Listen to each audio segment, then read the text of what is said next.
नमामि शम्भुं पुरुषं पुराण नमामि सर्वज्ञमपारभावं नमामि रुद्रं प्रभुमक्षयन्तं नमामि शर्वं शिरसा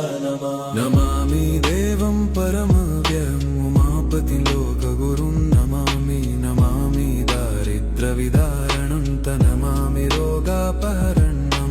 नमामि कल्याणमचिन्त्यरूपं नमामि विश्वोत्थबीजरूपं नमामि विश्वस्थितिकारणं नमामि संहारकरं नमामि गौरीप्रियमव्ययं तं नमामि नित्यं क्षरमक्षरं तं नमामि चिद्रूपममे अभावं त्रिलोचनं तं शिरसा नमामि कारुण्यकरं भवस्य भयङ्करं वापि सदा नमामि